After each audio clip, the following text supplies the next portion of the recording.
Trên trái đất, có một số loài động vật khiến cho con người khiếp sợ và lảng tránh.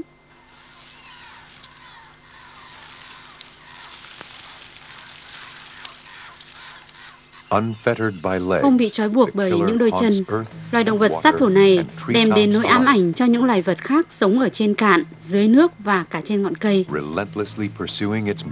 Theo đuổi vô số con mồi không ngừng nghỉ, thậm chí chính đồng loại của chúng. Một số loài ngụy trang một cách đầy mưu mẹo, số khác khoác lớp áo màu sặc sỡ để che đậy nọc độc chết người. Với một vẻ đẹp nguy hiểm, đôi khi bị hiểu lầm một cách đáng tiếc, loài rắn sinh tồn và phát triển. Gần như chúng sinh sống ở mọi vùng đất trên hành tinh này. Chúng là những động vật có khả năng sinh tồn tuyệt vời. Cơ thể chúng được tạo ra với một thiết kế vô cùng phù hợp cho việc săn bắt mồi.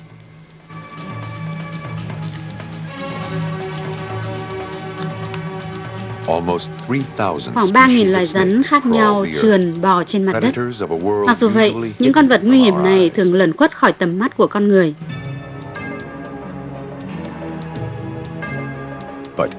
Nhưng trong tiềm thức của mỗi chúng ta, cái bóng vô hình của chúng cũng đủ làm con người khiếp sợ, như khi chúng làm cho con mồi thu mình một cách sợ hãi.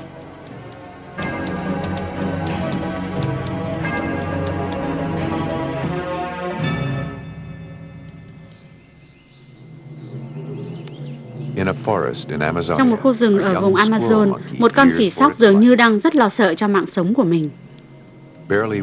Con khỉ sóc mới 1 tuổi, ít khi đụng phải một con chăn đất như trong trường hợp này. Nhưng bản năng hoang dã nhắc nhở cho con vật biết sợ đúng lúc.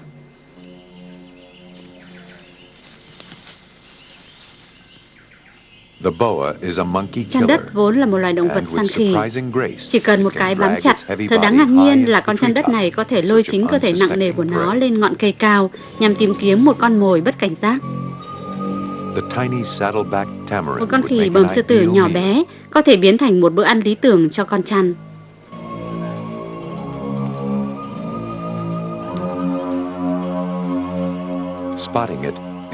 Nếu tận mắt nhìn thấy con chăn, con khỉ nhỏ bé có thể dễ dàng trốn thoát khỏi con chăn còn đang di chuyển chậm chạp. Trong trường hợp này, chính những con khỉ lại hợp sức với nhau để đe dọa con chăn phải rời khỏi lãnh thổ của chúng. Với những kinh nghiệm đã tích lũy từ lâu, những con khỉ này phản xạ hoàn toàn theo bản năng để át đi nỗi sợ hãi sâu thẳm trong tiềm thức.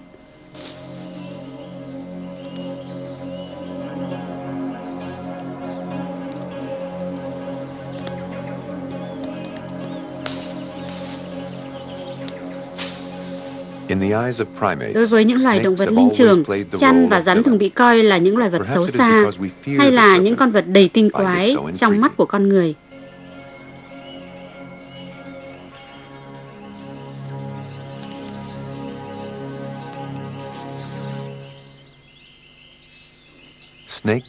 Trên thực tế, từ xa xưa, con người chúng ta đã không ưa thích loài rắn, nên chúng ta luôn coi chúng là một loài vật có vẻ gì đó mờ ám và bí hiểm.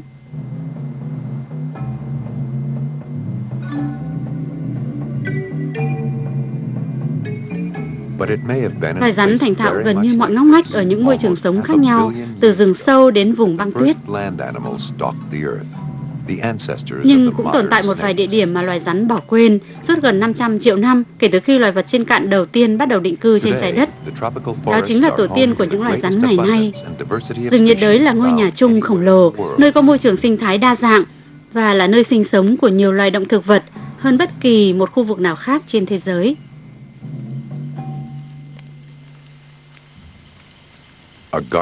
Nơi đây vừa là vườn địa đàng, nhưng cũng là một địa ngục với màu xanh biếc bao phủ. Cả hai kiểu cách gọi tên đều phù hợp với một thế giới, nơi mà sự sống mặc sức đơm hoa kết trái, trong khi cái chết lúc nào cũng kề sát ở bên.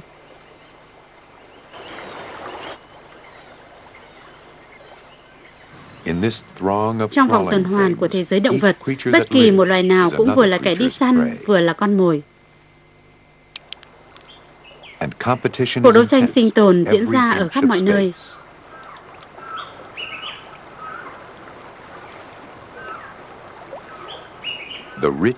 Một nơi căng tràn nhựa sống như chính khu rừng nhiệt đới này trở thành một thiên đường cho những con thú săn mồi.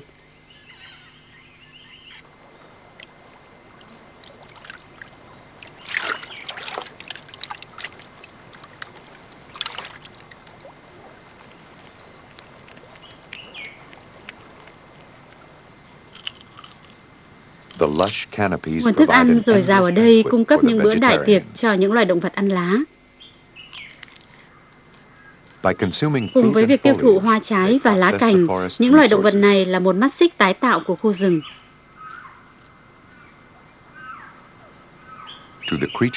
Những kẻ đi săn những loài vật sống trên cao cũng dễ dàng tìm kiếm được thức ăn là những loài vật có kích thước nhỏ hơn, ưa hoạt động như những con lười hay những con sóc Amazon.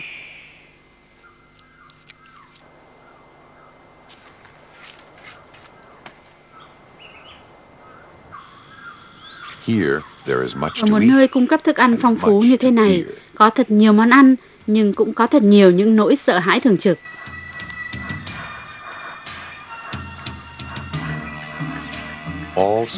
Tất cả những loài rắn đều đi săn mồi.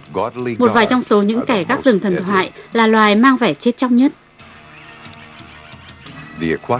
Loài rắn san hô sống ở nơi ẩm ướt, cũng giống như loài rắn hổ mang Ấn Độ, là loài vật có nọc độc mạnh nhất mà con người từng biết đến. Loài vật thích sống ẩn dần này thường săn lùng con mồi ở trong bóng tối, ở những nơi ẩm thấp của khu rừng nhiệt đới.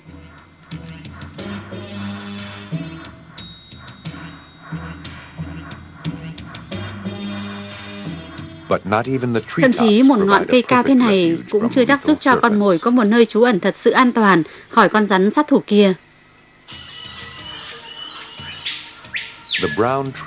Con chăn đất màu nâu là một chuyên gia hàng đầu về khả năng ngụy trang. Nó có thể giả vờ làm một cành cây để chờ thời điểm tốt mới tung ra đòn quyết định chộp lấy con mồi.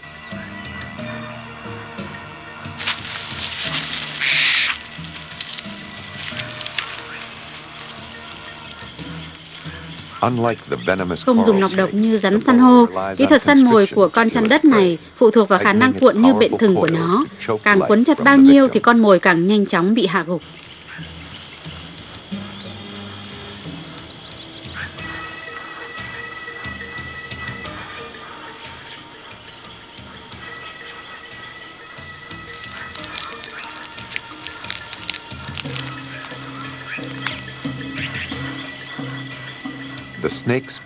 Quai hàm mạnh mẽ của con chăn có thể mở rộng ra một cách linh hoạt để nuốt chửng lấy con mồi có kích thước lớn hơn phần đầu của chính nó, một công việc tưởng chừng như bất khả thi.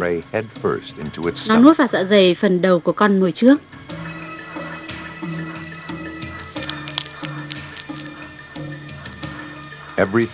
Trừ phần lông vũ, tất cả những phần khác của con chim đều bị con chăn tiêu hóa. Quá trình đó sẽ diễn ra trong nhiều ngày.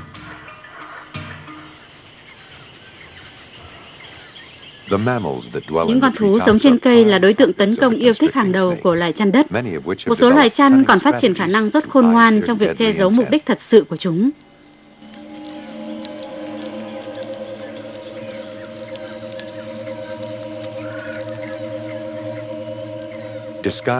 Ở trong một tư thế ngụy trang uốn lượn, con chăn đất màu xanh lục bích đang chờ đợi một bữa ăn.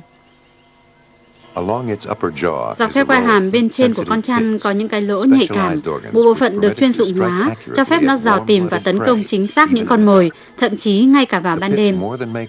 Những bộ phận đó không chỉ là những họa tiết trang trí, mà còn có vai trò quan trọng hơn thế, bù đắp cho thị lực vốn rất hạn chế của con chăn.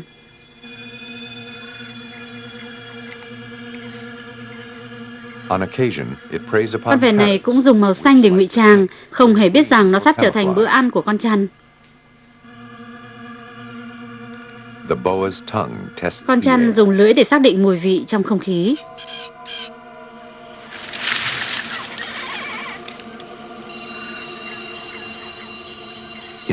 Và chỉ trong nháy mắt, cuộc sống của con vẹt đã kết thúc.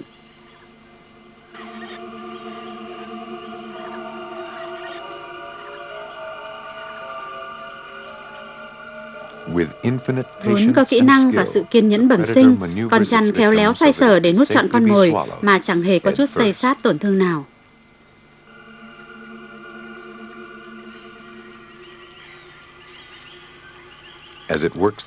Trong quá trình tiêu hóa, con trăn treo mình trên thân cây, thân mình nó oằn lên với khối lượng đồ sộ, được giữ thăng bằng bởi phần đuôi chắc khỏe.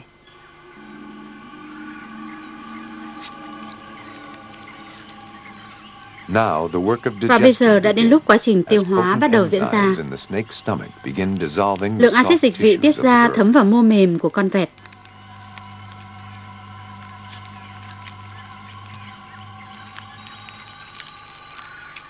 Vào thời điểm này, con trăn trở nên hoàn toàn vô hại khi nó đang phải hoàn thành công việc tiêu hóa con mồi hao tốn thời gian.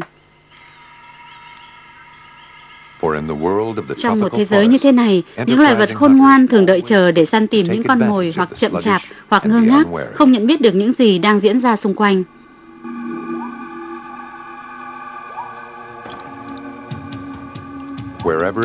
Dù con trăn di chuyển đến nơi nào, nó cũng đều bị những loài vật khác trong khu rừng nhiệt đới đề cao cảnh giác.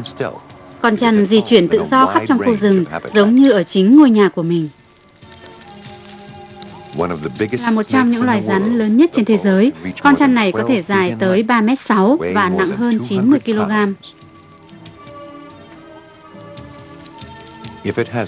Trong trường hợp bất khả kháng, nó cũng có thể sống sót trong suốt 1 năm mà không ăn uống gì từ lần săn mồi này đến lần khác. Con trăn há miệng rộng và rít lên từng hồi nhằm cảnh báo và đuổi kẻ thù đi xa.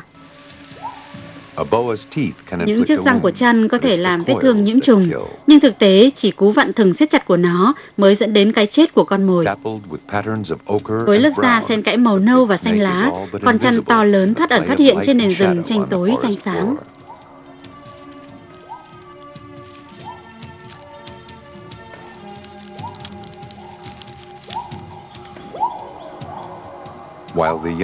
Những con cú non luôn cảnh giác, có khả năng bay xa để tránh khỏi những mối nguy hiểm, có ít lý do để sợ hãi hơn một con thú ô pốt.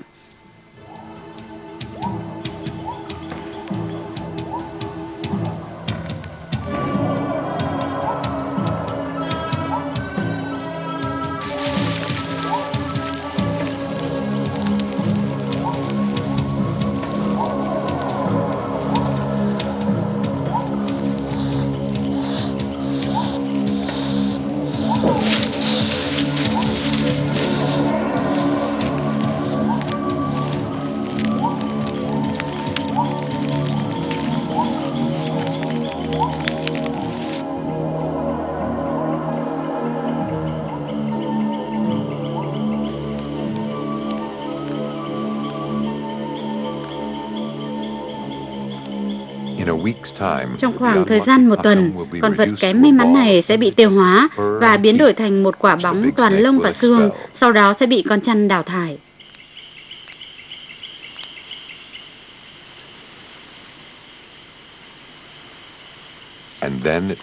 Sau đó nó lại tiếp tục thưởng thức những bữa tiệc thịnh soạn mới.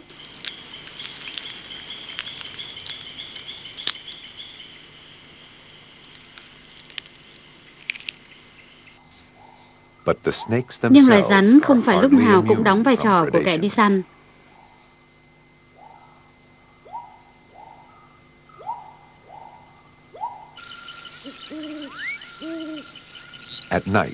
Cuộc sống về đêm ở khu rừng Amazon thật náo nhiệt.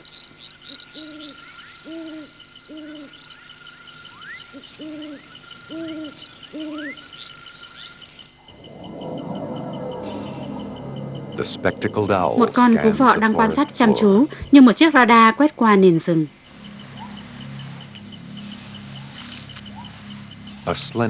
Một con rắn dài đang bò trong bóng tối mà không biết rằng mọi cử động của nó đều không thoát khỏi ánh mắt của con thú săn mồi khác đang đói khát.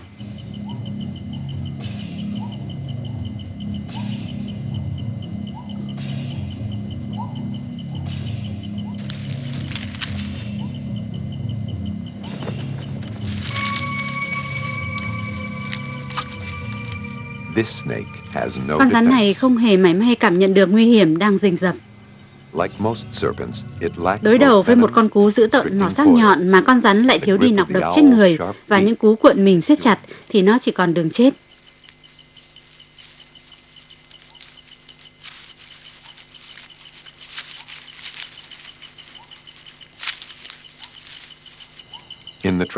Chỉ có một số ít những loài động vật may mắn có thể thoát chết mỗi ngày.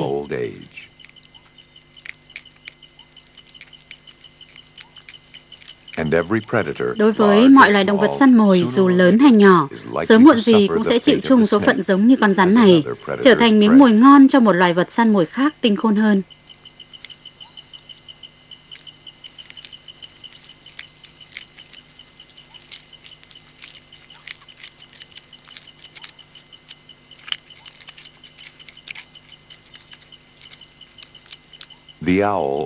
Loài cú là một trong nhiều loài chim thường xuyên săn bắt rắn.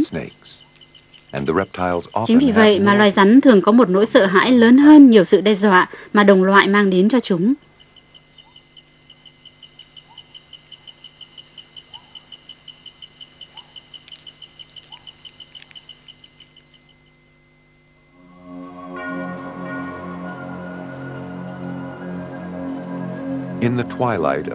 Vào thời bình minh của loài khủng long, khi mà cây cỏ và hoa trái chưa phát triển trên hành tinh của chúng ta, đó là lúc mà loài rắn bắt đầu thức giấc.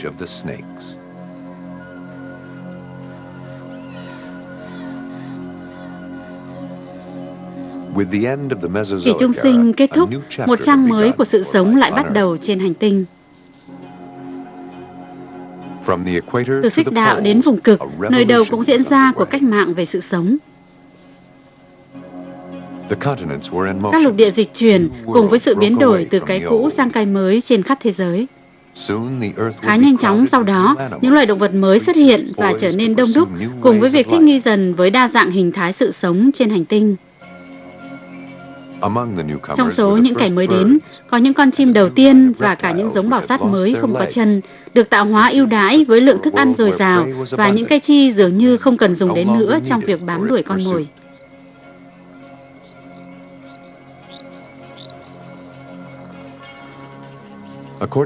Có giả thuyết cho rằng loài rắn bắt đầu xuất hiện khoảng vài trăm triệu năm trước đây.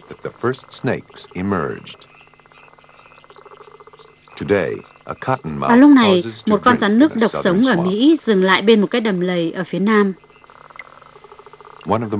Đó là một trong những con rắn khỏe và độc nhất sống ở Mỹ, thường nằm bên cạnh mép nước để bắt cá và ếch nhái.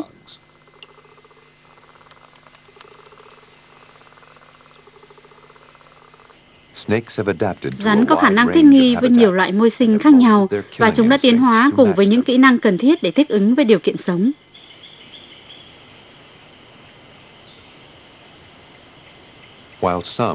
Trong khi một số quan sát chăm chú trong bóng tối để chờ đợi con mồi, thì một số khác lại dựa vào tốc độ để săn mồi.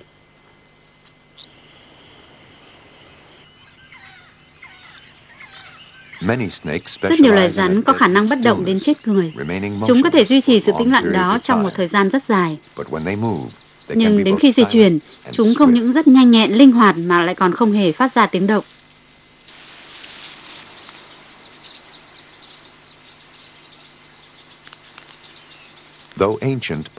Mặc dù loài rắn gần như đã tồn tại trước đó rất lâu rồi, nhưng trên thực tế, rắn vẫn chỉ là một loài bò sát thời hiện đại so với tổ tiên bò sát cổ đại của chúng và bộ lưỡng cư.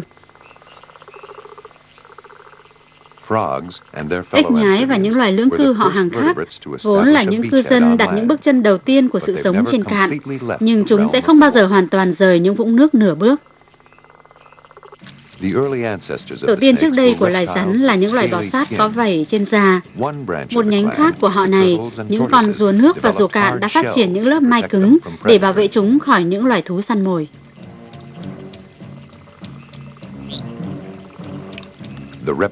Loài bò sát đã đặt những bước chân khổng lồ đầu tiên lên cạn để bắt đầu sự sống mới. Cùng thời điểm đó, những loài thằn lằn, họ hàng gần nhất với loài rắn đã xuất hiện khắp nơi trên trái đất, ở mọi môi sinh về sự tồn tại của chúng.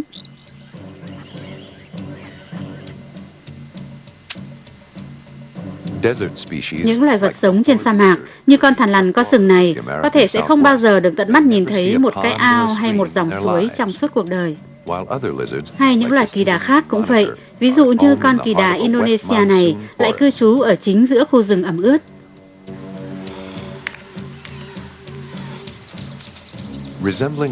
Giống như khởi nguồn của tổ tiên khủng long xa xưa, con cự đà iguana cỡ thường này sinh sống dọc các bờ sông trong khu rừng của Tân Thế Giới.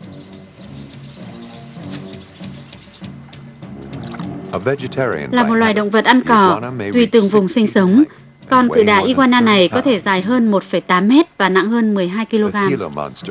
Con kỳ đà Gila là một trong hai loài kỳ đà duy nhất có nọc độc trên thế giới.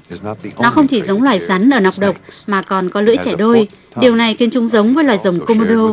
Loài rồng có chiều dài lên tới hơn 3 mét này là một con quái vật oai vệ trong thế giới những loài bò sát còn sinh sống cho tới ngày nay.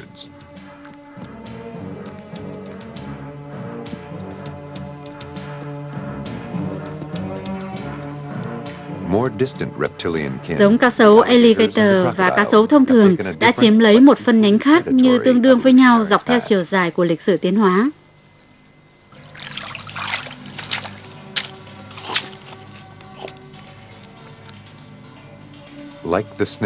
Cũng như loài rắn, cá sấu nuốt con mồi của nó một cách trọn vẹn và phải dựa vào ánh nắng mặt trời để điều hòa thân nhiệt.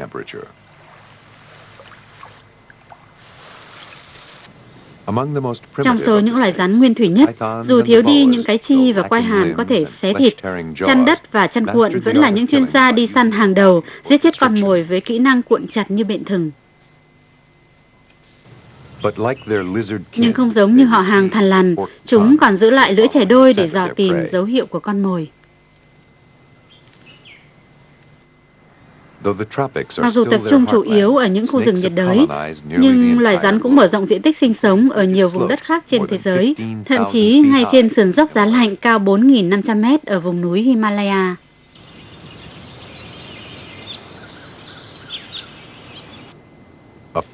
Một số ít loài rắn cũng được tìm thấy ở những vùng lạnh nhất ở châu Âu và Bắc Mỹ. Dưới tiết trời lạnh cóng đến mức đông cứng, chúng sẽ ngừng hoạt động và trú ẩn sâu trong hang dưới lòng đất. Thông thường, rắn không phải là một loài vật sống thành bầy đàn có tính xã hội. Trong trường hợp này, có đến cả ngàn con rắn đuôi chuông cùng nhau tránh rét trong một cái hang duy nhất. Không giống những loài vật máu nóng, rắn không có khả năng điều chỉnh thân nhiệt cao hơn so với môi trường xung quanh. Khi nhiệt độ hạ xuống, chúng dừng mọi hoạt động và chuyển sang trạng thái ngủ đông có thể kéo dài hàng năm trời.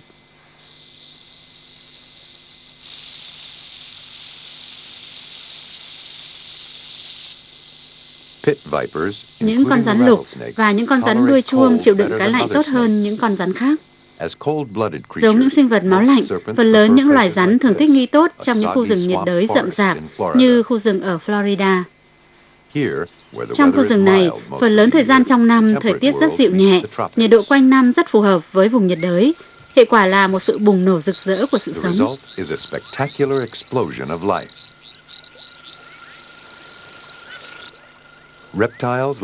Những loài bò sát như cá sấu Nam Mỹ này tìm thấy điều kiện tốt cho sự sinh trưởng và cùng chia sẻ một nguồn thức ăn dồi dào với rất nhiều loài rắn khác nhau.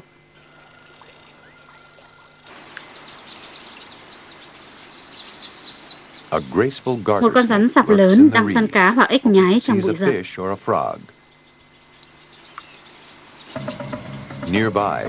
Bên cạnh đó, trên đống lá khô đang phân hủy, một con rắn săn mồi đáng gờm đang ẩn nấp rình mồi.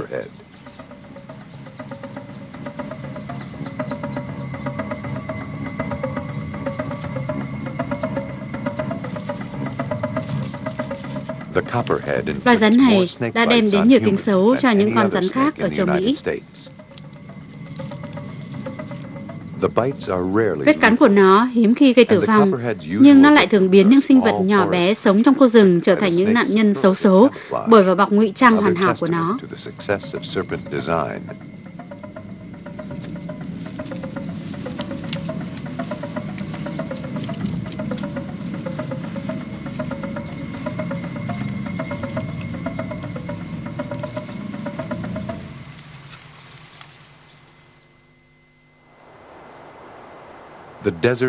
Những sa mạc ở vùng phía tây nam của nước Mỹ là một thiên đường lý tưởng cho loài rắn sinh sống.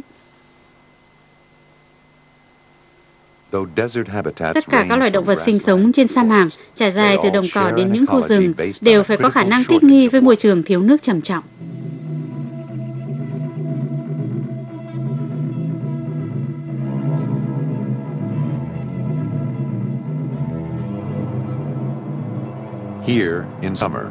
Nơi này nhiệt độ rất cao. Vào giữa ngày là thời điểm những cơn lốc cát bị gió nóng thổi tung quay cuồng di chuyển.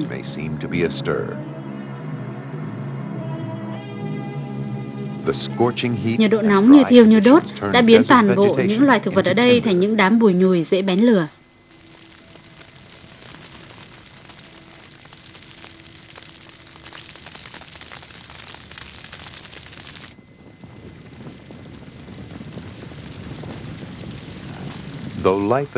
Mặc dù hầu như sự sống đã rời vào một nơi như thế này, những loài còn thích nghi được với môi trường phải luôn đấu tranh giữa sự sống và cái chết.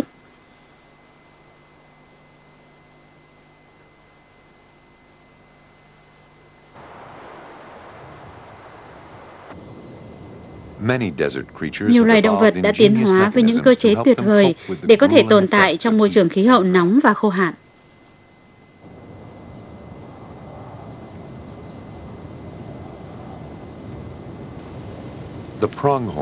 Loài linh dương cũng được trang bị đầy đủ để có thể đối phó với sự khắc nghiệt này. Rừng linh dương có khả năng cách nhiệt. Loài vật này có thể tự cung cấp lượng nước đủ cho nhu cầu của cơ thể từ việc ăn những cây bụi. Con thỏ đuôi bông sa mạc này cũng thích nghi hoàn toàn với môi trường khô hạn.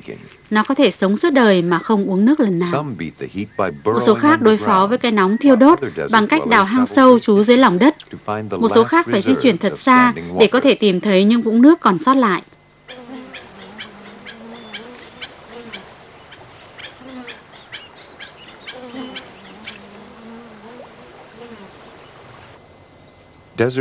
Con kỳ nhông sa mạc này cũng hấp thụ phần lớn lượng nước cần thiết cho bản thân từ cơ thể của những con mồi. Loài bò sát có một điểm thuận lợi hơn trong cuộc chơi một mất một còn trên sa mạc, đó là làn da không thẩm thấu của chúng. Do không bị mất nước qua việc bài tiết mồ hôi hay nước tiểu, chúng có thể tồn tại được ở những vùng khí hậu nóng bức nhất mà các loài chim và động vật có vú không thể.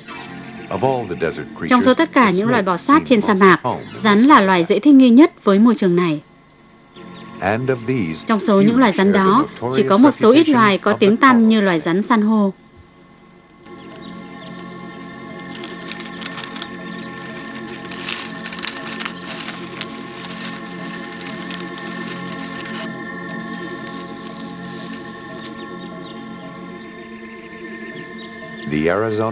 Loài rắn san hô ở khu vực Arizona là một trong những loài độc nhất ở châu Mỹ. Phần lớn thời gian chúng sống ở dưới đất. Những con rắn này thường săn những loài rắn khác và loài lưỡng cư. Một con rắn núi chúa vô hại tự trang bị một chiếc áo khoác có những màu sắc tương tự, khiến cho những kẻ săn mồi nhầm tưởng nó với những người họ hàng hung dữ kia.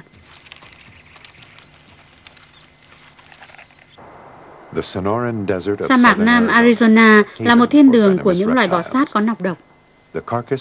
Được giấu kín trong một thân cây đã chết khô, những quả trứng của những con chim cút không thoát khỏi ánh mắt theo dõi của con kỳ là Gila bạo chúa.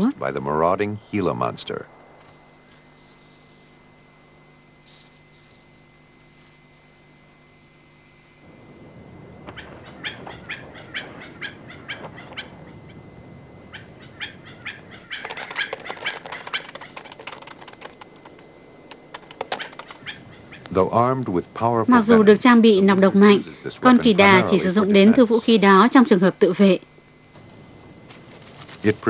Với con kỳ đà này, hoặc là chết một cách vô ích trong cái nóng như đổ lửa, hoặc là mò vào cái tổ bị bỏ hoang của con chim để lấy trộm trứng.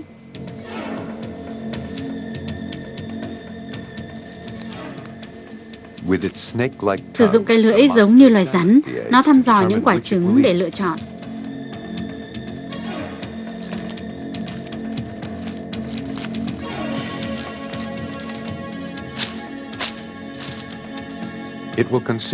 Nó chỉ ăn một phần của ổ trứng và để phần còn lại nở thành con.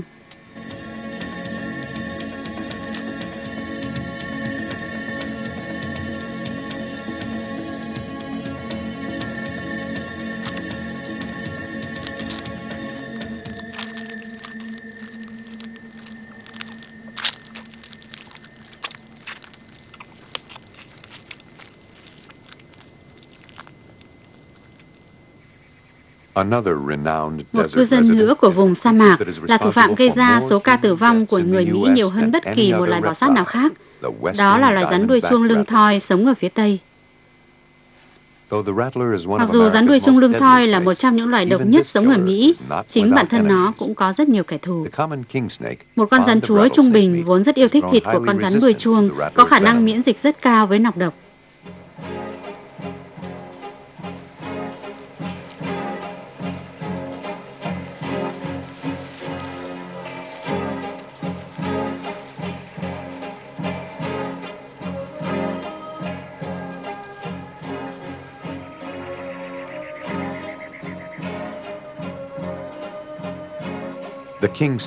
Rắn chúa là một loài săn mồi thiện nghệ và luôn tỉnh táo.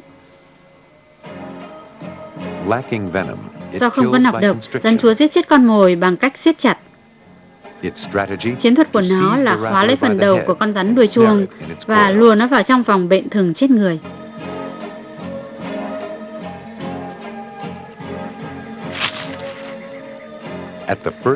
Từ cú tấn công đầu tiên của con rắn chúa, con rắn đuôi chuông lập tức rút về tư thế phòng thủ, dương cao đầu lên sẵn sàng đối đầu.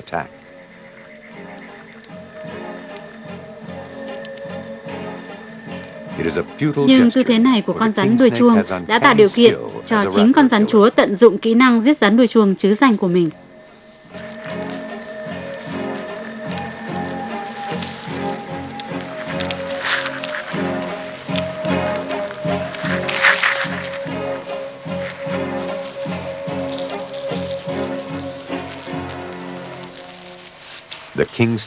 Cú siết chặt ngộp thở chứng minh khả năng giết chết con mồi mạnh mẽ hơn cả nọc độc.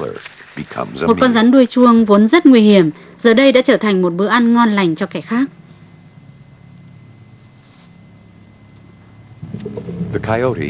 Một kẻ thù khác của rắn đuôi chuông là loài chó sói đồng cỏ. Mặc dù đôi khi chính những con chó nhỏ còn thiếu kinh nghiệm phải trả giá bằng những cái chết đau đớn. Con rắn đuôi chuông dùng nọc độc để xua đuổi kẻ thù, đôi khi nó phun cả nọc độc ra xung quanh cả những bụi cây.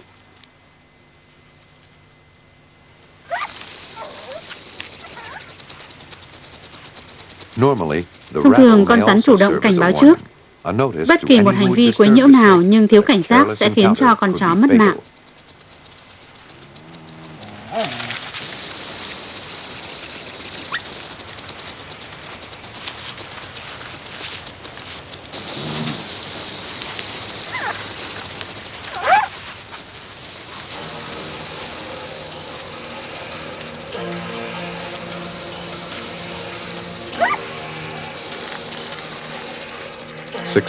Nhưng kẻ đi săn rắn phải có tốc độ và sự nhanh nhẹn để tấn công con rắn, nếu không chính nó lại làm mồi cho con rắn. Con gà lôi đuôi dài là một chuyên gia bắt rắn hàng đầu.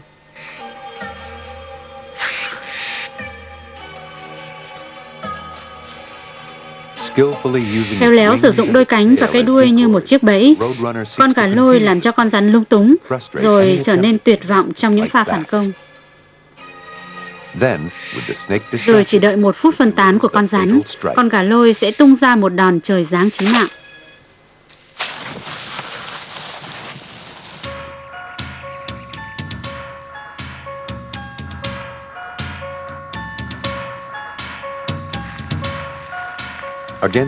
Ngược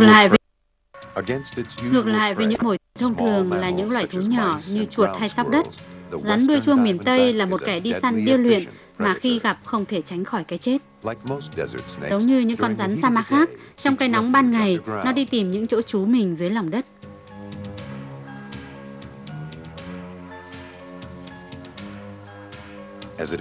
Trong khi thăm dò một cái hang, cái đuôi chuông của nó vẫn rung lên nhằm cảnh báo những con mồi gần đó.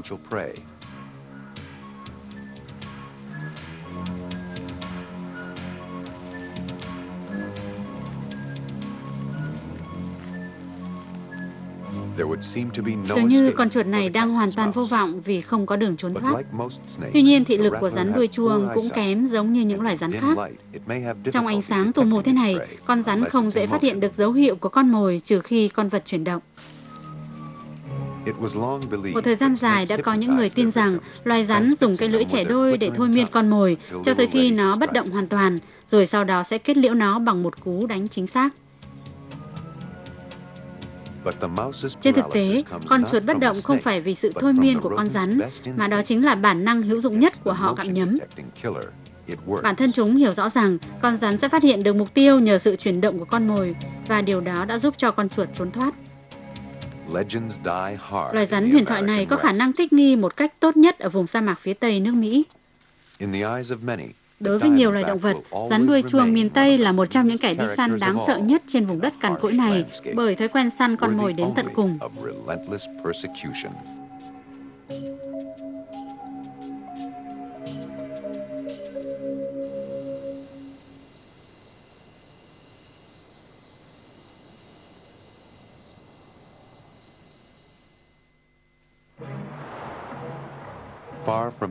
Cách xa vùng đất khô cằn và nắng nóng là nơi tồn tại một thế giới của đường chân trời đen kịt với những đám mây cuồn cuộn và những tiếng ầm ĩ phát ra từ phía những cơn mưa liên tục như trút nước.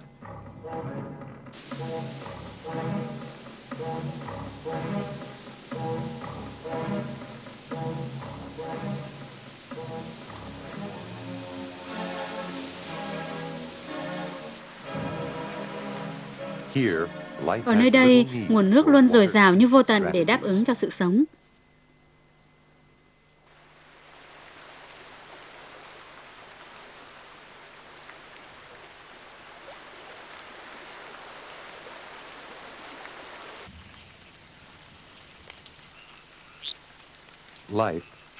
Hệ động thực vật ở đây tập trung chủ yếu ở vùng lòng chảo Amazon.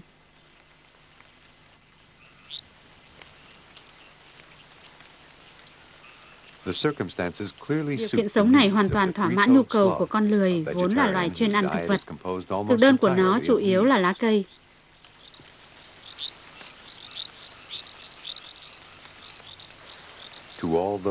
Với những loài động vật sinh sống và kiếm ăn chủ yếu trên tầng rừng trên của khu rừng, cơn mưa đã mang đến niềm vui cho chúng.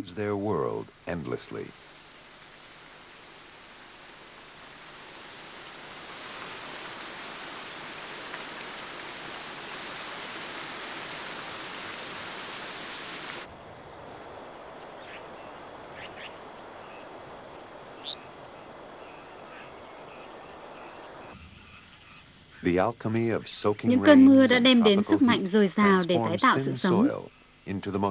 Những cơn mưa như trút nước kết hợp với nhiệt độ nóng ẩm của rừng nhiệt đới đã giúp cho đất đai ở đây trở nên màu mỡ và các loài động thực vật có thể phát triển mạnh mẽ nhất. Rừng Amazon là một ngôi nhà lý tưởng cho những loài vật khổng lồ. Con trăn anaconda này là một loài rắn có quyền năng lớn nhất trên trái đất. Thân của nó có thể dài hơn 9 mét và trọng lượng lên tới 454 kg. Chính điều đó đã khiến cho nó trở thành loài động vật săn mồi có sức mạnh bậc nhất trên thế giới.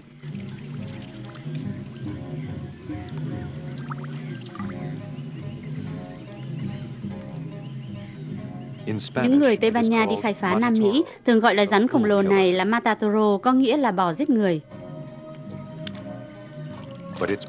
Nhưng thức ăn chủ yếu của nó chỉ là những động vật cư trú trong khu rừng, thường lui tới khu đầm lầy để uống nước.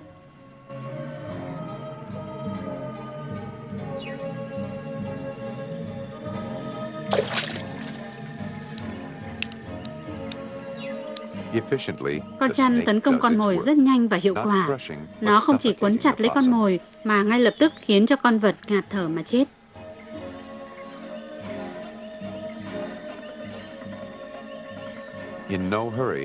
Không có gì phải vội vàng. Con trăn đợi cho con mồi chết hẳn rồi mới bắt đầu thưởng thức bữa ăn. Trong bữa ăn này, con trăn đã có một kẻ đồng hành.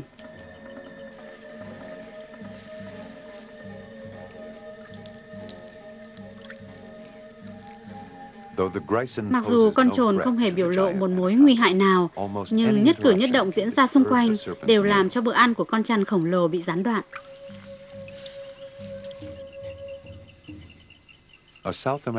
Trồn Nam Mỹ cũng là một loài thú săn mồi điêu luyện và là một kẻ tử thù của rất nhiều loài rắn nhỏ hơn ở vùng Amazon.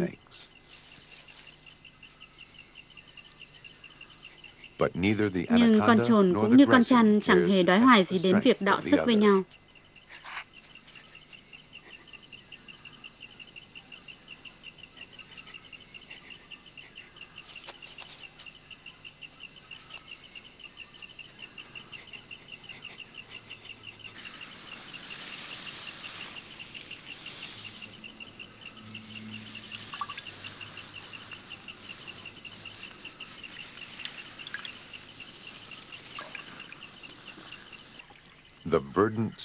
Những vùng đầm lầy của khu vực Amazon là nơi sinh sống của rất nhiều loài rắn, và còn có cả những loài vật khác nữa.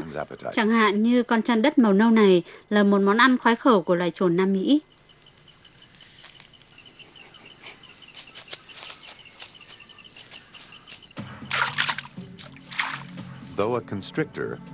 Còn chăn đất không có nọc độc nên thường tự vệ bằng những cú táp với cặp răng nhọn nhằm giảm nhuệ khí của con thú săn mồi.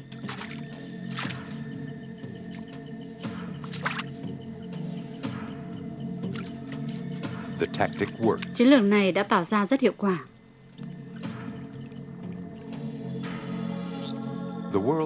Loài gặm nhấm lớn nhất thế giới, con lợn nước capybara là một miếng mồi lý tưởng cho loài rắn lớn nhất thế giới này.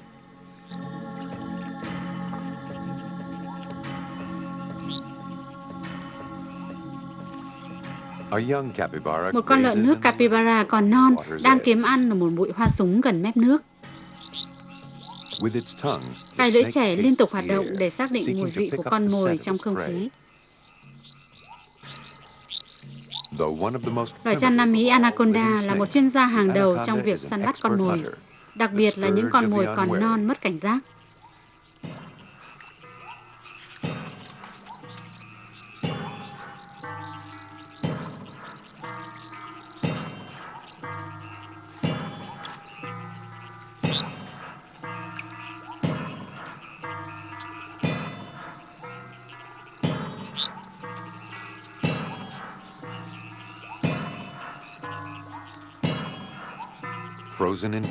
Con lợn nước capybara đang trong trạng thái chờ đợi, nó tê cứng vì sợ hãi.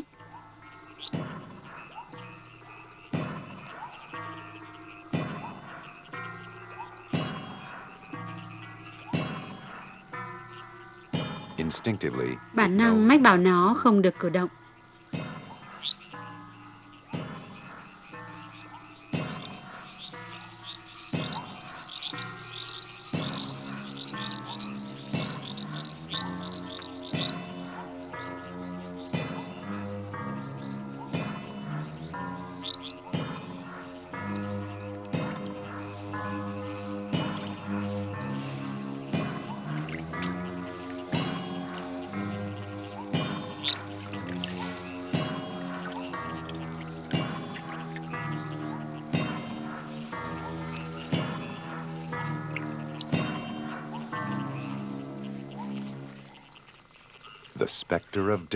Nhưng rồi mối hiểm họa chết chóc cuối cùng cũng trôi qua.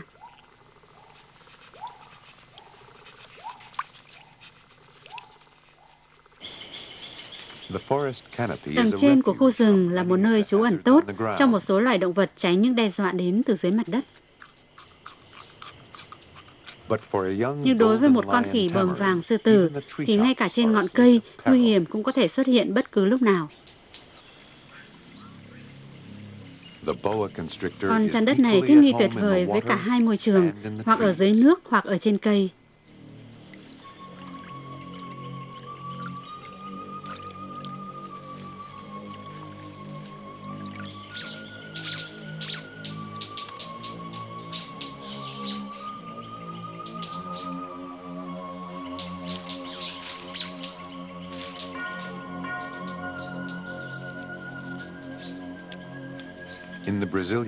Trong khu rừng Brazil, nơi những con khỉ bờm vàng sư tử sinh sống, một con khỉ non mới được sinh ra, nếu không được bố mẹ trông coi cẩn thận, rất dễ dàng biến thành miếng mồi ngon cho một con chăn đất tinh quái.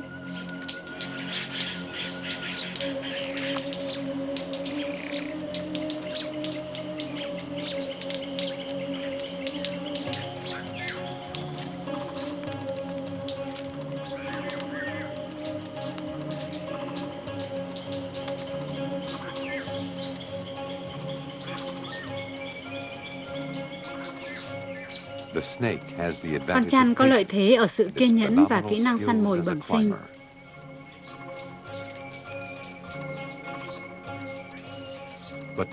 Nhưng con khỉ lại có thể di chuyển nhanh chóng đến những nơi khác mà con chăn không thể bám đuổi được. May mắn cho con chăn, bản thân nó có thể đợi chờ hàng tháng trời để có được một bữa ăn khác.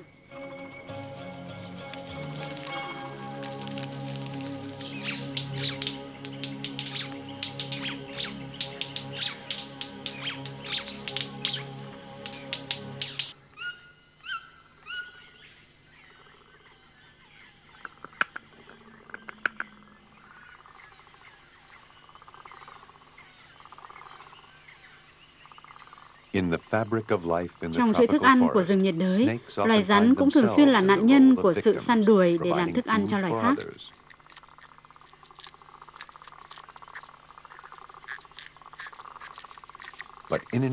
Nhưng ở bất kỳ một thời điểm nào, tình thế cũng có thể bị đảo ngược.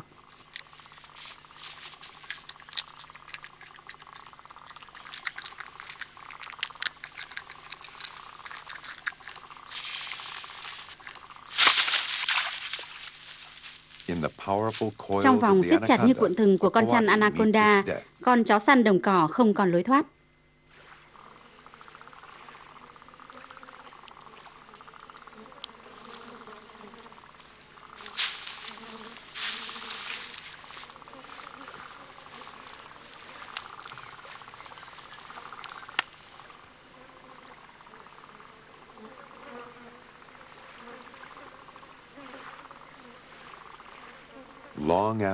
Rất lâu sau khi kỷ nguyên của loài bò sát bước sang trang mới, với kỷ nguyên của loài động vật có vú, loài bò sát lại phủ quyết việc bị đào thải.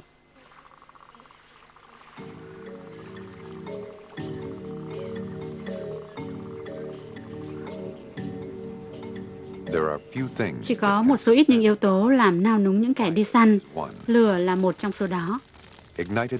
Hoặc do sét đánh tia lửa điện xuống, hoặc do con người chủ động đốt, những trận cháy rừng có thể hủy hoại hoàn toàn thế giới của loài rắn.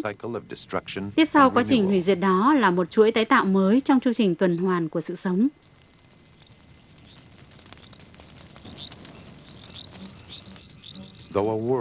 Thế giới cũ biến mất cùng với khói bụi, từ những đám tro tàn đó xuất hiện những hạt mầm của sự kiến tạo.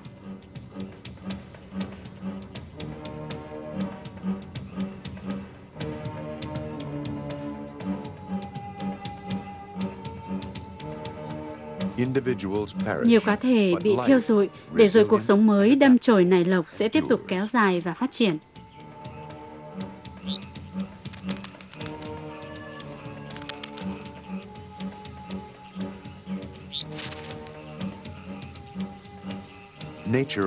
Sau những thảm họa tàn khốc đó, các sinh vật sống lại hối hả trở lại với mặt đất nóng như thiêu như đốt.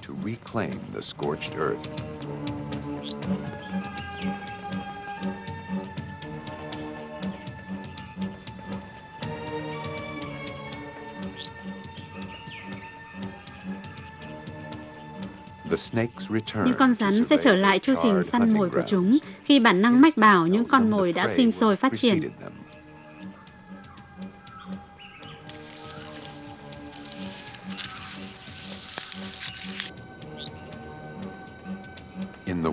Trong thế giới của những loài rắn, cuộc sống bắt đầu trở lại ở chính nơi mà nó đã bị bỏ hoang. Giống loài của chúng sẽ còn tiến xa hơn và hiển nhiên chúng sẽ tiếp tục tồn tại và phát triển.